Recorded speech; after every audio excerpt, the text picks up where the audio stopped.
인물중심 기업분석 CEO 톡톡. 안녕하십니까, 박보현입니다. 오늘은 처음으로 그 내부 승진을 회장에 오른 손병환 NH농협금융지주 회장 이야기를 해보도록 하겠습니다.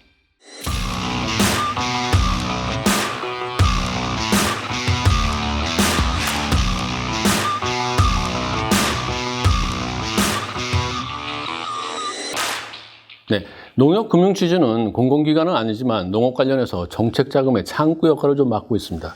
그리고 농림축산식품부의 자금 지원을 받는 농협중앙회가 농협금융지주의 지분을 100% 소유하고 있습니다.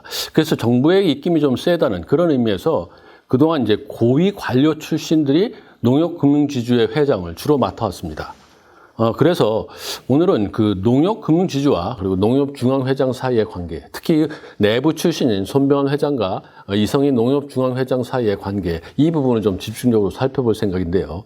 이와 같은 이야기를 비즈니스 포스트의 김남영 기자와 함께 나눠보도록 하겠습니다. 안녕하세요. 비즈니스 포스트 김남영입니다. 네, 김남영 기자. 그 농협금융지주의 지배 구조는 다른 일반 그 금융지주하고 좀 다른 구조를 좀 보이고 있어요. 그래서 농협중앙회가 지금 금융지주의 대주주로 있거든요. 그러니까 회장 위에 회장이 있어서 이게 옥상업 구조가 아니냐, 뭐 이런 얘기도 좀 나오고 있는데, 어쨌든 이 농협금융지주는 이 출발도 다른 금융지주하고 좀 다르게 시작을 한 거죠. 네, 맞습니다. NH농협금융지주는 농협의 신용사업과 경제사업을 분리하려는 정부의 정책 규제에 맞춰가지고 금융계열사를 간추려가지고 금융지주 체제가 마련됐습니다. 이 때문에 정부 입김이 상당하다는 것도 맞는 얘기고요. 실제로 그동안 주로 고위 경제관료 출신들이 농협금융지주의 회장을 지냈습니다. 초대 회장은 농협중앙회 전무였던 신충식 전 회장이 맡았지만 금융지주가 출범하고 3개월 뒤에 자리에서 물러났고 그 뒤로는 손병환 회장 이전까지 모두 경제관료 출신이 외부에서 영입됐습니다. 그렇군요. 이제 다른 금융지주들을 보면은 주로 이제 핵심 계열사라고 할 수 있는 은행장 출신들이 회장 후보로 추천되고 뭐 이런 게 많은데, 이거하고는 완전히 좀 다른 모습을 보이고 있는 것 같습니다.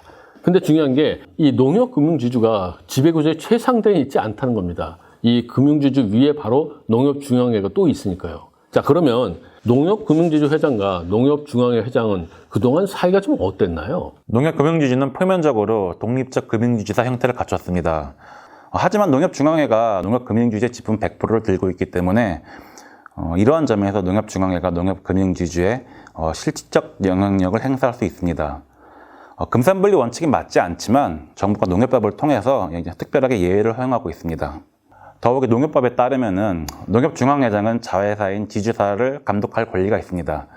이 때문에 농협중앙회의 경영 간섭이 과도하다는 지적이 꾸준히 나오기도 했습니다. 이와 관련해서 신동규 전 회장은 2013년 임기를 1년 남기고 사퇴하면서 농협중앙회 회장에게 과도하게 권한이 집중돼 있다 하며 지배구조를 문제 삼기도 했습니다. 그 지난해 그 이성이 농협중앙회장이 이제 취임을 할 때, 그때 보면 이제 금융계열사 사장단이 일괄 이제 사표를 냈거든요. 그러면은 이제 새로 이제 알아서 임명을 해달라 뭐 이런 거니까 결국 이제 농협중앙회 회장의 영향력이 그만큼 크다. 이건 이제 반증하는 것 같은 그런 생각이 들어요. 그러면 그 역대 그 농협금융지주의 이제 다른 회장들, 그 회장들은 좀 임기가 어땠나요? 신동규 전 회장처럼 농협중앙회 회장하고 좀 마찰도 있고 뭐 이런 모습이 계속 나타났나요? 모든 관료 출신 회장이 농협중앙회장과 관계가 나빴던 것은 아닙니다. 3대 회장인 임종용 전 회장은 임기를 다 마치지는 못했지만 금융위원장 임명에 따라 자리를 옮긴 케이스고, 4대 회장인 김용환 전 회장은 2년 임기를 마치고 1년 연임에 성공했습니다. 전임 회장인 김광수 전 회장도 2년 임기를 마치고 1년 연임에 성공했습니다. 다만 은행연합회 회장이 선임되면서 임기를 마치기 전에 자리를 옮겼습니다. 아, 그랬었군요. 그러면 이제 처음으로 이제 내부 출신 회장이 나왔는데, 이 내부 출신 손병환 회장하고 그리고 이성희 농협중앙회 회장하고 관계가 좀 어떻다고 볼 수 있을까요? 손병환 회장은 이성희 농협중앙회장과 원만한 관계를 유지하고 있는 것으로 보입니다. 이성희 회장은 경기 출신이지만 대구, 경북 등 영남 지역 조합장들의 지지에 힘입어서 당선했습니다. 올해 들어서는 농협금융지주 계열사의 최고 경영자들을 주로 지지 기반인 경기권 그리고 영남권 인사들로 주로 채웠는데요. 이러면서 친정체제를 공고히 하고 있다, 뭐 이런 말도 나옵니다. 한편 손병환 회장은 경남 진주 출신으로 대표적 영남권 인사로 꼽힙니다. 지난해 농협은행장에 선임되고 1년도 지나지 않아가지고 농협금융지주 회장으로 승진할 만큼 중용됐습니다. 네, 듣고 보니까 이제 은행장이 되고서 1년도 채 안 돼서 금융지주 회장으로 올라간 것. 이건 좀 굉장히 파격적으로 느껴지네요. 어쨌든 그동안 관료 출신을 영입해왔던 그 관행을 다 깨고 내부 출신이 회장으로 올랐다. 이게 이제 제일 중요해 보이는데 일단 내부 출신 회장이 어떤 의미를 갖는지 이걸 좀 살펴봐 주시죠. 농협금은 내부에서도 내부 출신 회장의 선임을 바라는 목소리가 있었습니다. 내년이면 농협금융지주가 출범한 지 10년째가 되는 만큼 내부 출신 회장이 선임돼서 금융지주의 전문성을 살린다는 것이죠. 그래서 손병환 회장의 선임을 놓고 농협금융이 새로운 시대로 나아간다. 이러한 이정표를 세웠다. 이런 평가가 나왔습니다. 그렇군요. 그 손병환 회장의 책임이 아주 막중해 보입니다. 지금과 같은 코로나19 상황에서 이 위기를 잘 이겨내고 안정적인 경영 성과를 보인다고 하면은 이 다음에도 내부 출신 인사가 이제 금융지주 회장을 맡는 이런 일들이 이제 일어날 수 있겠죠.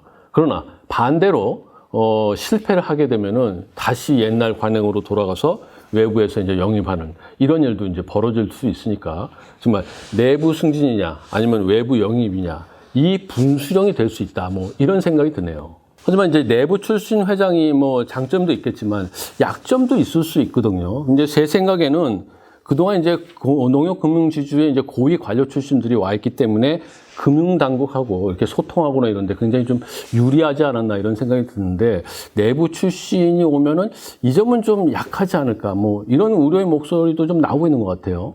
네, 그러한 부분도 있습니다. 대표적으로 배당 성향 문제를 들 수 있겠는데요. 최근 금융위원회는 코로나19가 장기화하면서 리스크에 대응한다는 차원에서 금융권의 배당 성향을 20%로 낮출 것을 권고한 바 있습니다. 이에 손병환 회장은 농협금융지주의 배당 성향을 놓고 농협중앙회와 금융당국 사이의 딜레마에 빠지기도 했습니다. 다른 금융지주사들은 일찍 배당 성향을 확정짓고 발표를 했는데 농협금융지주는 늦게까지 결정을 못 내리기도 했습니다. 그렇죠. 이 배당금이라고 하는 게 이제 농협중앙회의 주요 수익원이 됩니다. 그리고 이게 농민들의 이익으로 가니까 이 배당 성향을 쉽게 낮출 수가 없는 그런 상황이죠. 이제 그렇다고 해서 또 금융당국에서는 코로나19 때문에 배당 성향을 낮추라고 하는데 이걸 또 무시할 수도 없고 정말 어느 쪽에 어떻게 해야 될지 굉장히 곤란한 그런 상황이었다는 그런 생각이 드네요. 네, 그래서 농협금융지주는 배당 성향 제한의 예외로 적용되기를 바랬습니다. 배당금이 농협중앙회를 통해서 농민에게 이익으로 돌아가는 구조인 만큼 기업은행이나 산업은행 같은 국책은행처럼 예외로 적용돼야 한다는 것이었죠. 농협금융지주에서는 이와 같은 내용으로 금융당국에 예외 적용을 요청했는데 금융당국에서는 거절한 것으로 알려졌습니다. 손병환 회장이 관료 출신 회장들과 달리 금융당국과 의견 조율을 잘 할 수 있을까 이런 시선이 있었는데 결국에는 부족한 면을 좀 보이는 면이 있습니다. 네, 그렇군요. 배당 성향 제한은 어쨌든 이 코로나19라는 특수한 상황에서 6월까지 좀 한시적으로 적용되는 만큼 일회성인 그런 문제인데 앞으로 이와 좀 비슷한 성격의 그런 문제들이 또 나오지 않을까, 그땐 또 어떻게 할까, 뭐 이런 걱정이 들기도 합니다. 어쨌든 손병환 회장은 그동안 있었던 관폐화 논란에서 벗어나서 내부 출신 회장으로 오른 만큼 농협 전체의 사정을 잘 알고 있고 또 농협중앙회 회장하고도 잘 소통할 수 있어서 보다 많은 성과를 이뤄낼 수 있지 않을까 그런 기대를 해봅니다. 손병환 회장이 어떤 일들을 펼쳐나갈지 계속해서 지켜보기로 하고요. 다음 시간에 저희들은 손병환 회장이 이끌고 있는 농협금융지주가 지금 어떤 현안에 놓여 있고 그 현안들을 헤쳐나가기 위해서 손 회장이 어떤 전략을 펼쳐나갈 것인지 이 부분을 집중해서 살펴보도록 하겠습니다. CEO 톡톡 이야기 오늘 이것으로 마무리하겠습니다. 여러분 끝까지 시청해 주셔서 대단히 감사합니다.